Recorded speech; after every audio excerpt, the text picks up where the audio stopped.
It is in the country of the two rivers, where the River Tor and her sister the Torridge wind lazily through the North Devonshire countryside, that the strange story of Tarka the Otter begins. Here, where Canal Bridge spans the River Torridge, the animals that make up Tarka the Otter's world are to be found. To Canal Bridge every evening comes Old Nod, wisest heron of the two rivers, to spear fish for a living.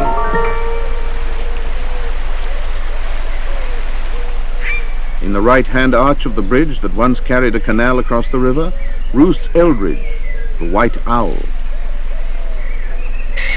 Throughout the day he stands among the bones and skulls of mice, watching the river.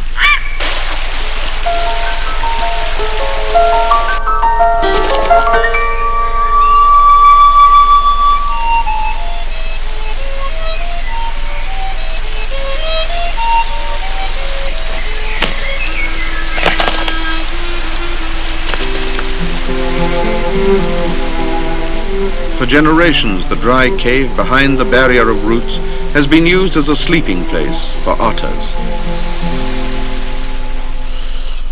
Instinct had drawn the otter to her birthplace to make a special couch of oak leaves and reeds.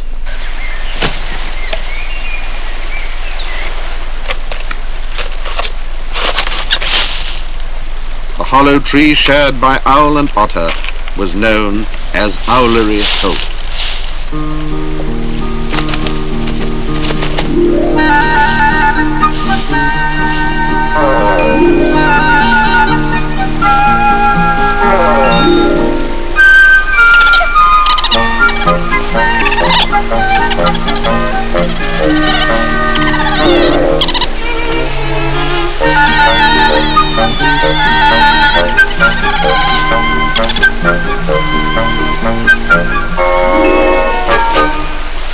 The otter's attention turned from the owl. She was using all her senses to find enemies.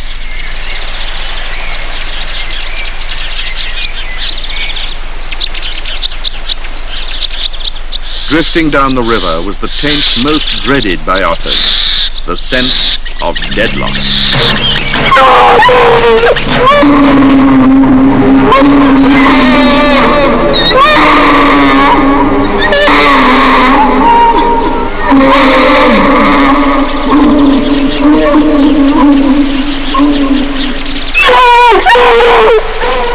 Deadlock was master of the pack.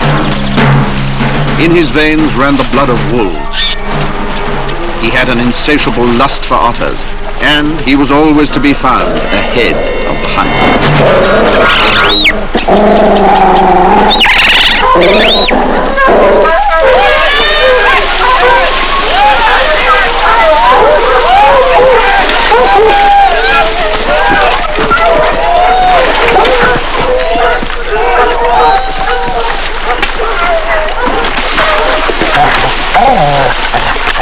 Must be a bitchin' cub, master. This is where hounds marked last month. Yes, I remember. Let her be and move on downstream. Pull Deadlock out, Tommy. Deadlock! Deadlock! Come on, Deadlock. Leave it. Yeah. Come on, leave it, Deadlock. Go on away.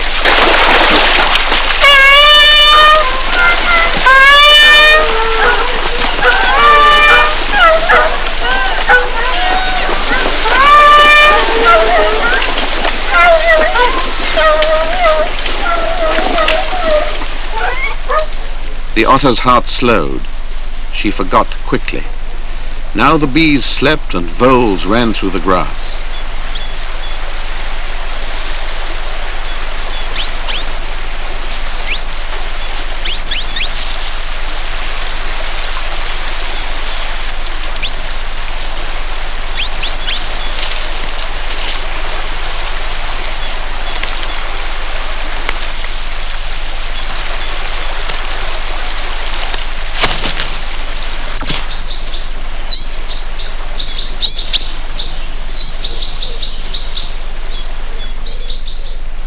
The bitch otter made no move to leave the holt. She lay on her side in pain and a little scared. While she waited to give birth, the song of the river stole into the holt and soothed her.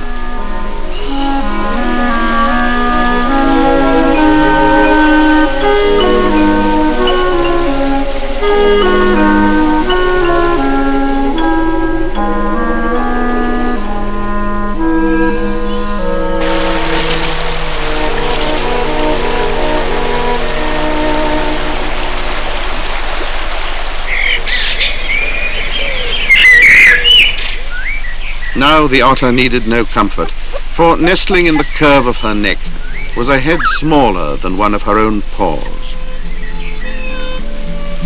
The cub's name was Tarka, which means little water wanderer.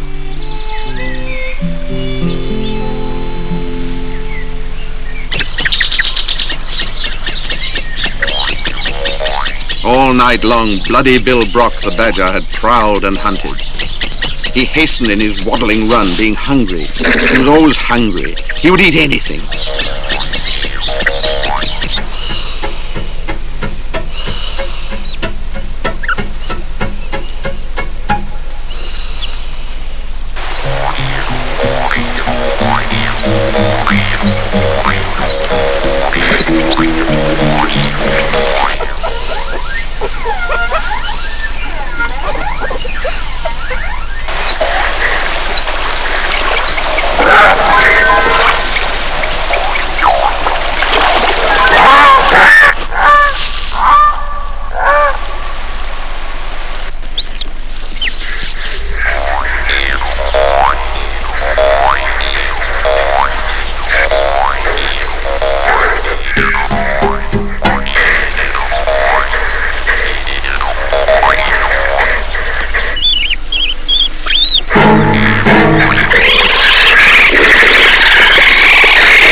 The bitch otter forgot her fright as she pulled Tarka into the safety of her body again. She was careful that Tarka should be clean, and many times in the nights and days of his blind helplessness, she rolled on her back to lick him.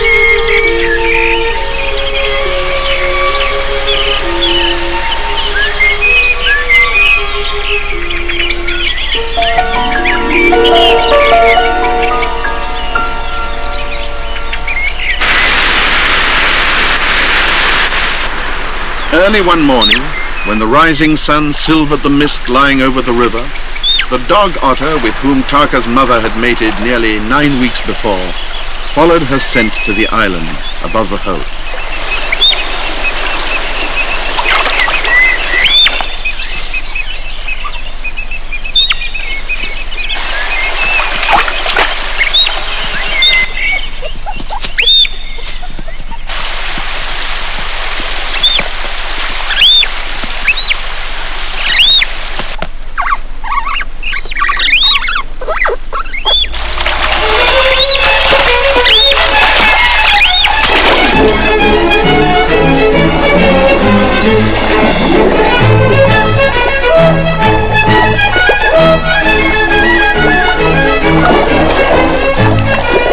It was an old game the otters played, corkscrewing through the water, turning on their backs with sideways sweeps of rudders. It gave them delight and made them hungry.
Before the coming of her cub, the otter's world had been a wilderness, but now her world was in the eyes of her firstborn. She was overjoyed when Tarka's lids unsealed and his eyes peeped upon her, blue and wondering.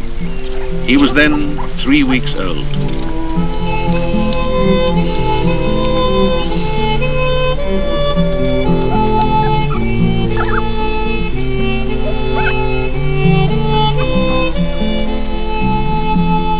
The daylight at the opening of the holt held no fear for Tarka. When he was 6 weeks old, he peered out on the outside world for the first time.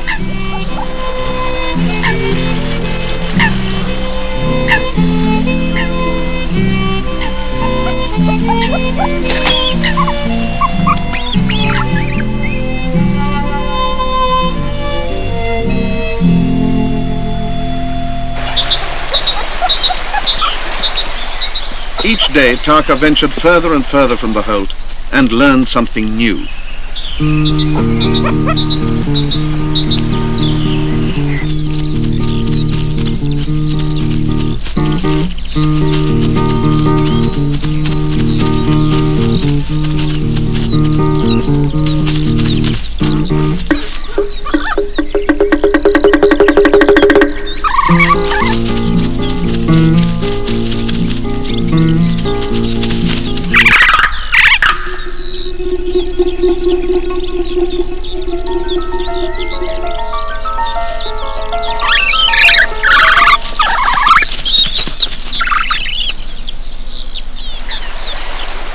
He heard, for the first time, the ancient song of the river, and yearned to get nearer to it.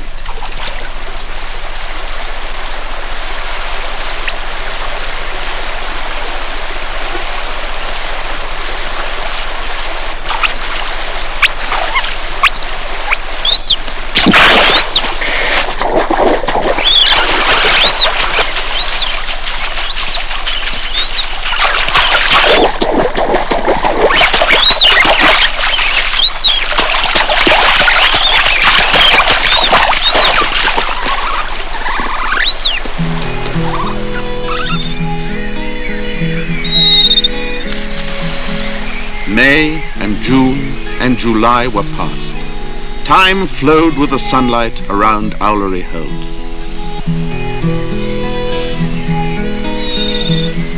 Tarka was now 3 months old. He had been taught to fish and was now ever alert to danger.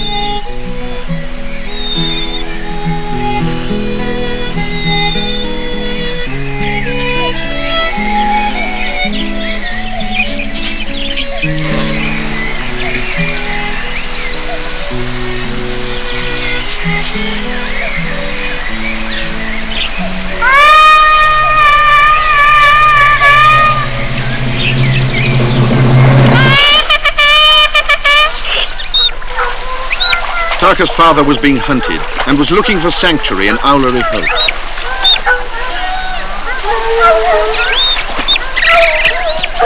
In her overriding desire to protect Tarka, the bitch otter snapped at her mate and drove him off.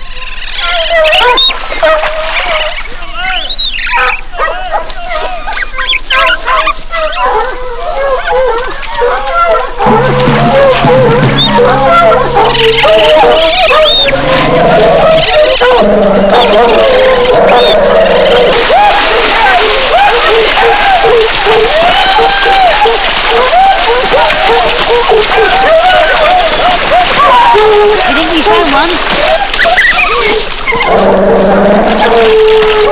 Go on, Deadlock.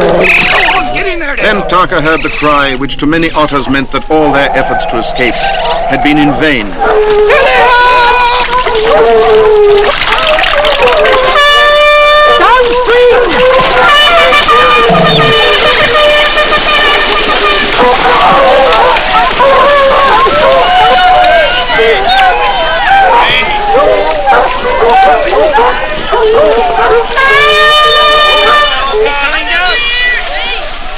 The sound slowed and ceased. They broke out again and slowed away into silence. Tarka's father was dead.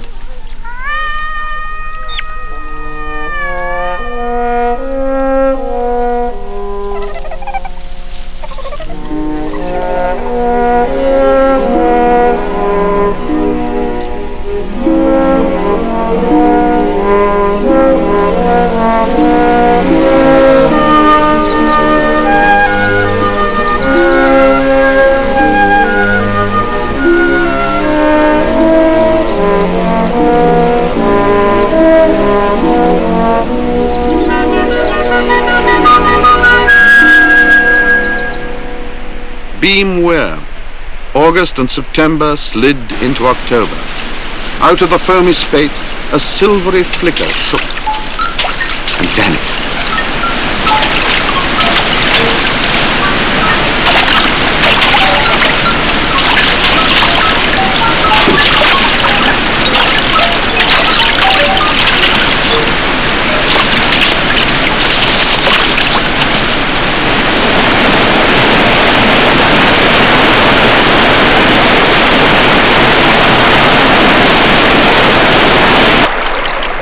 That night, when Tarka and his mother had followed the salmon to the tail of the weir pool, an ominous sound disturbed them.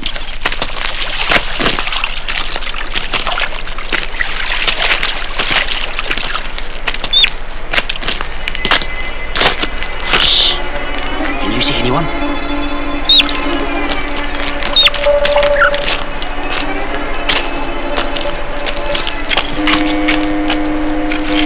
All right. It's clear like the flare.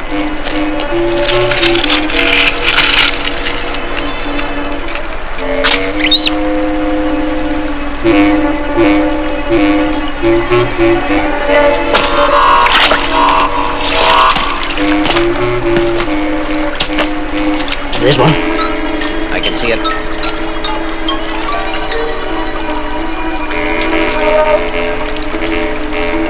Careful now. Steady.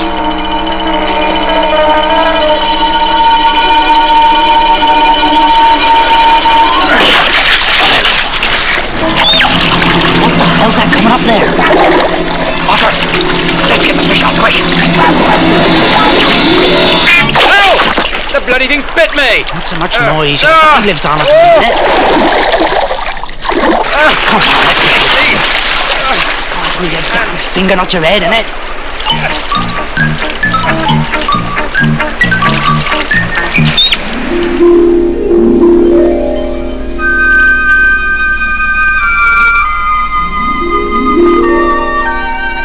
Yellow from ash and elm and willow, buff from oak, rusty brown from chestnut, scarlet from bramble, the waters bore away the first coloured leaves of the year.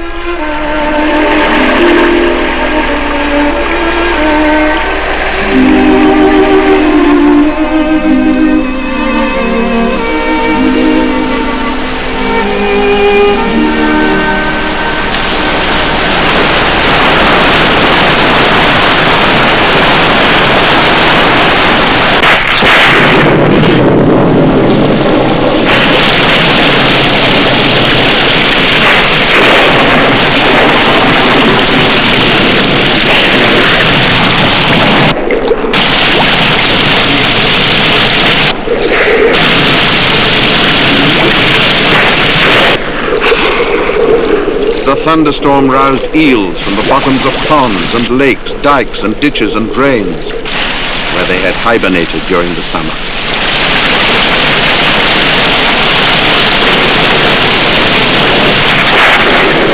They were the females, urged seawards by a common desire to journey to their spawning beds across the Atlantic, far underneath the floating weeds of the Sargasso Sea.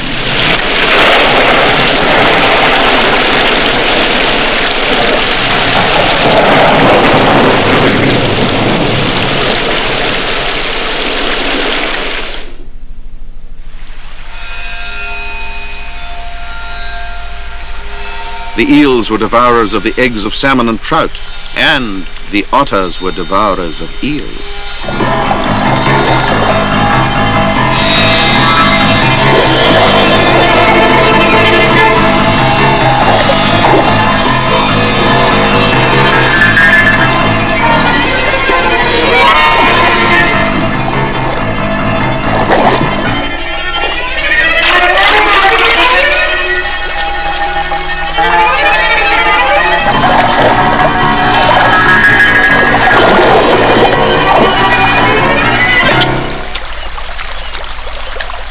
Although otters rid the rivers of eels, the landowners took no note of this and decreed that otters be treated as vermin.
Tarka was alone, a young male of a ferocious but persecuted tribe.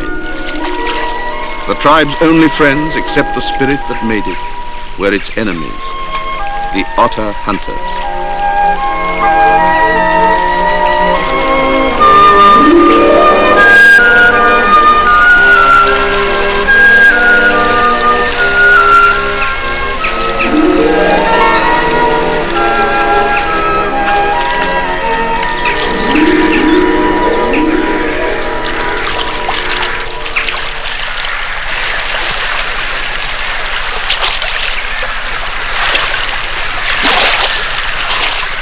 While the eels were migrating, Tarka found his food easily. The more he killed, the more he wanted to kill, and he feasted on them till his jaws were tired.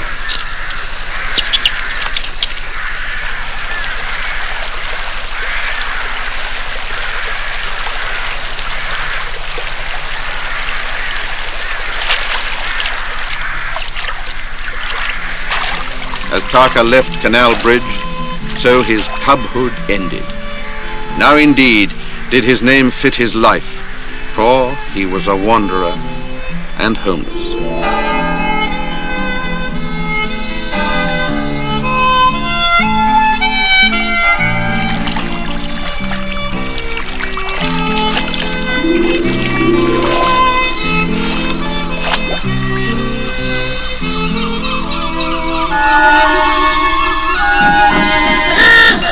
At Bideford, the noise of traffic frightened him, but hunger overcame his fear.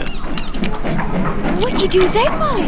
I said to him, well, if you come round again, I'll give you one score. Oh, Molly, you never.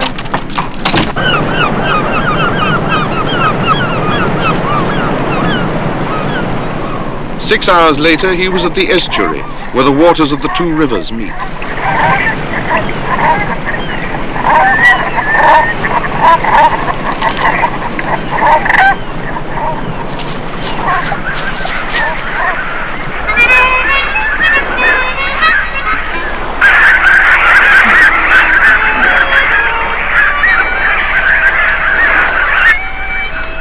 The estuary was a new world to Tarka, with new sights and sounds. A new world in which every nook and cranny had to be explored to satisfy an otter's singular curiosity.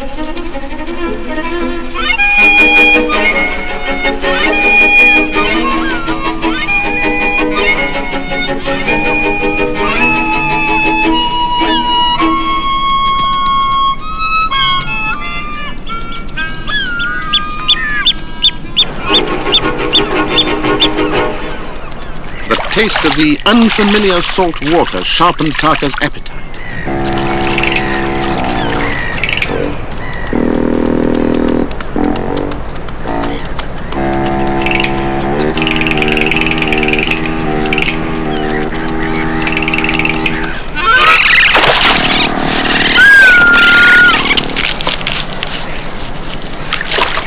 In the days that followed, Tarka learned how to eat crabs, cracking them with his teeth to set loose the flesh within.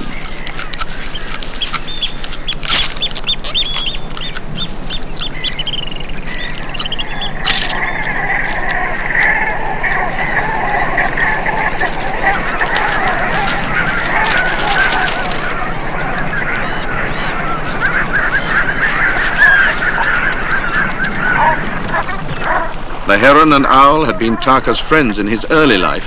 Now the Brent goose was ever alert to danger and ready to cry alarm.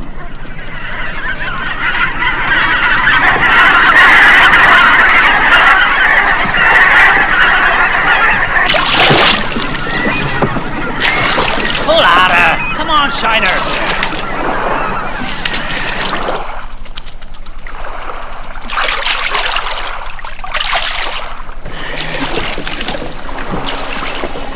The salmon fisherman hated otters, Shiner in particular, for it was his finger that Tarka had bitten 2 months earlier.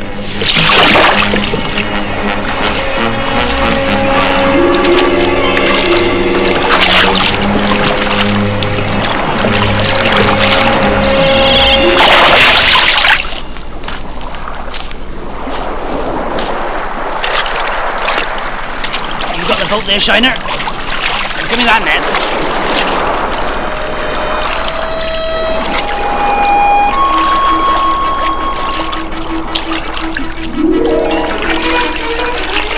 There's that otter out there, Shiner. We'll have him. We'll get a few bob for his skin, belike. You save your breath for hauling, you, Shiner. Save your breath for hauling.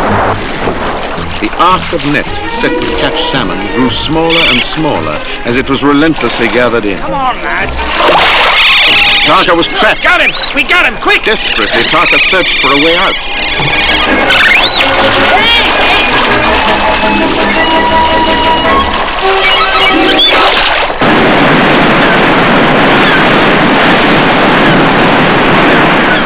Afterwards, Tarka travelled to where the long Atlantic rollers, driven by December gales, incessantly pound the north side of the estuary at Saunton Sand.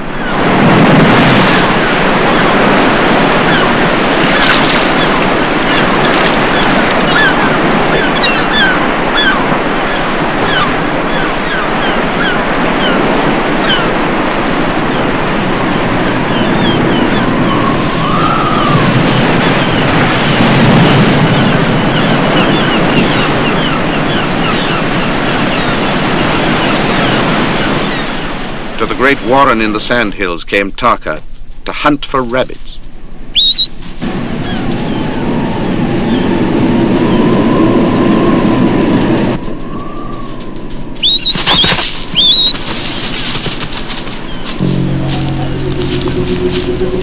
There, look, there's one over there. Yeah. Tarka heard the voices of men, and from the opening of the burrow saw 2 rabbit catchers heading down the sandhills to the warren. What was you telling me about going to market then? We just said fast, you can kill him, I can sell him a dip. Oh. That's all to do. Got 3 or 4 here last week. Gone 2 late nuts, Tom. Yes. Be ready to shoot them, there. I'll kill him all right, don't you worry.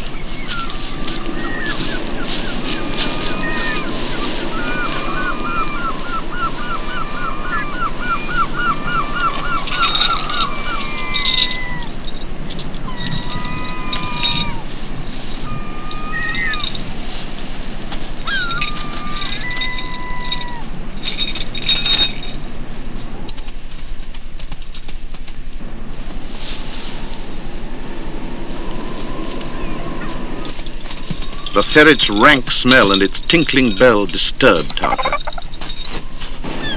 Oh, come on, they come out quicker before. Why are you mucking about? They're none there. Tom!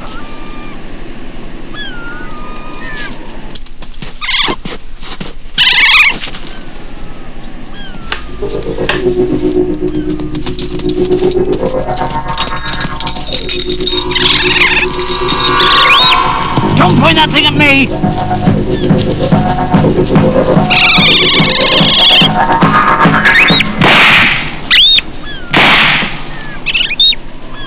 Damn it all. You're Tom. You bloody mazed. Don't waste your cartridges on thick thing, we mere after rabbits.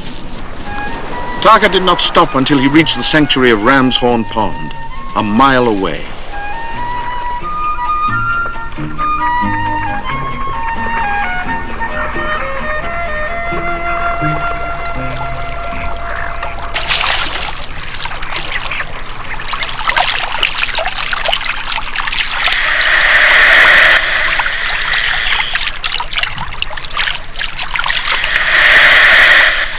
To the annoyance of the swans, he hunted the waters of the pond.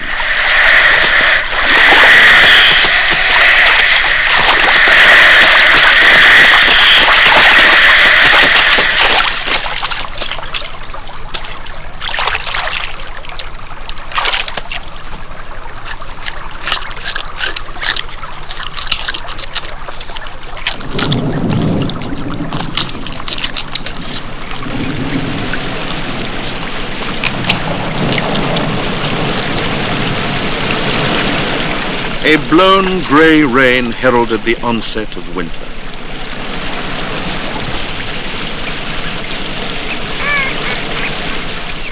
Instinct moved Tarka to make a warm couch in a clump of rushes beneath a bramble thicket.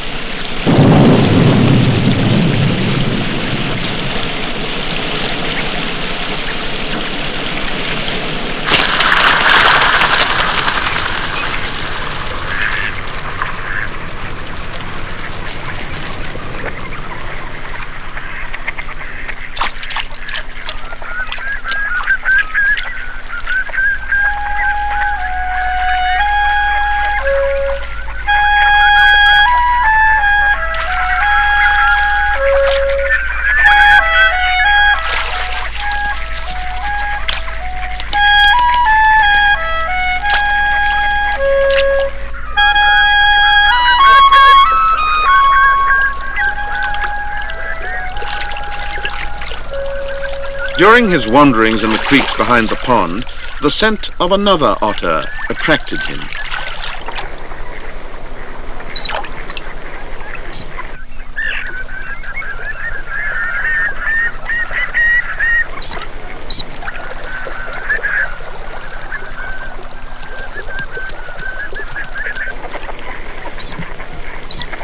He heard an otter's whistle, and a feeling of joy warmed his being.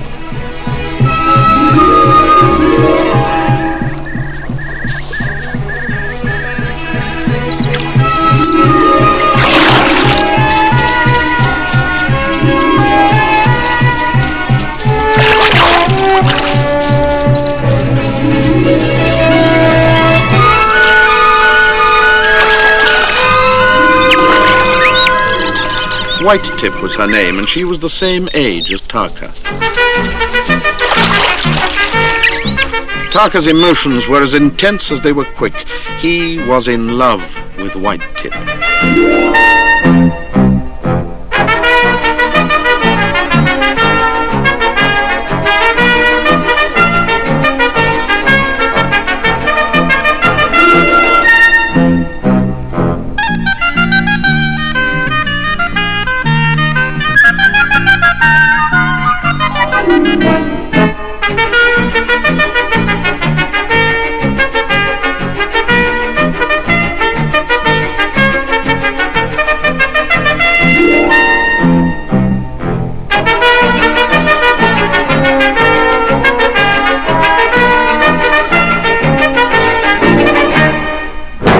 But a big dog otter also wanted White Tip as his mate.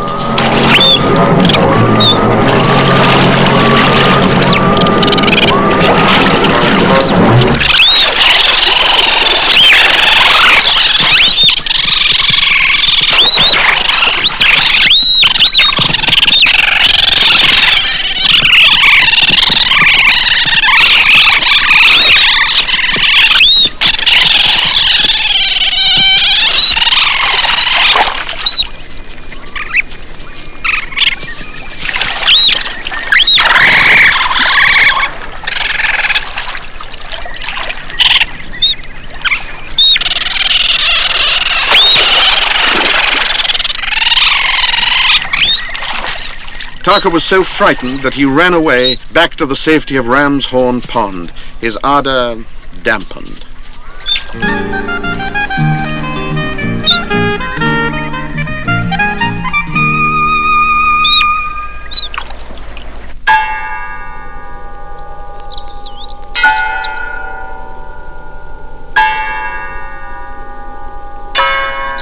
The icicle spirit had arrived, and for 2 days and nights the frosty vapor lay over the estuary. No power could exorcise it.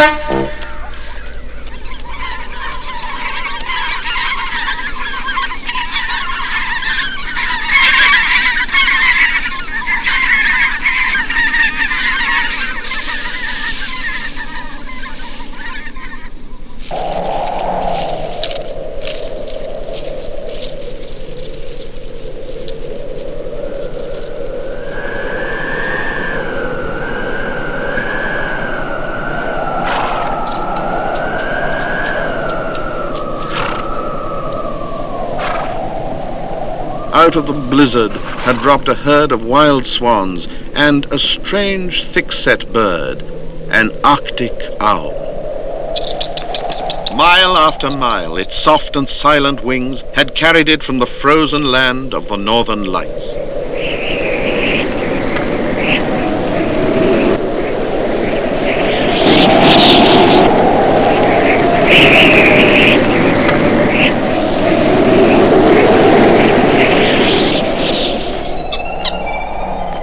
For 2 days, Tarka did not venture from his warm couch until hunger forced him to set out in search of food.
The ice talons set harder in the land. No twitter of finch or linnet was heard, for those which remained were dead.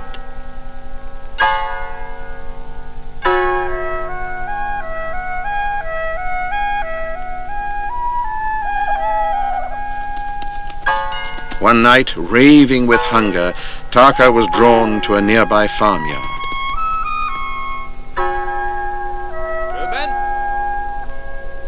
Reuben! What? Have you fed the dog?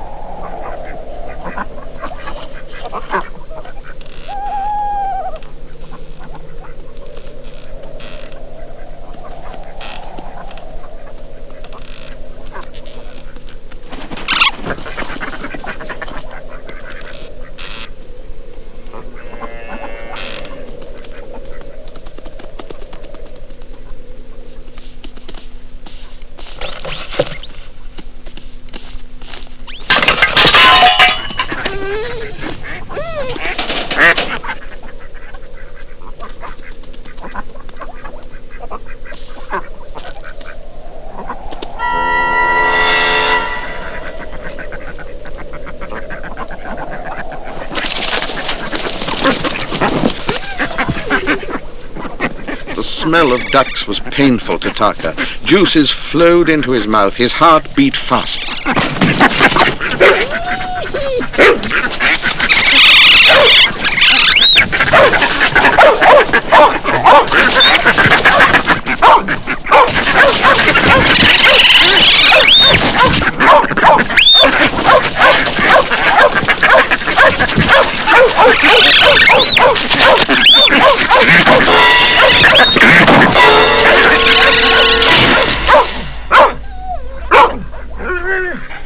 Dog!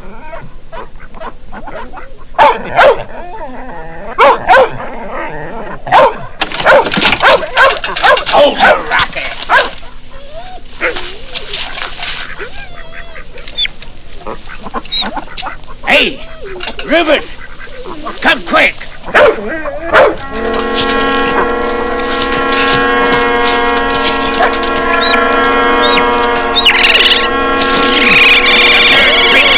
I'll get you, you bastard!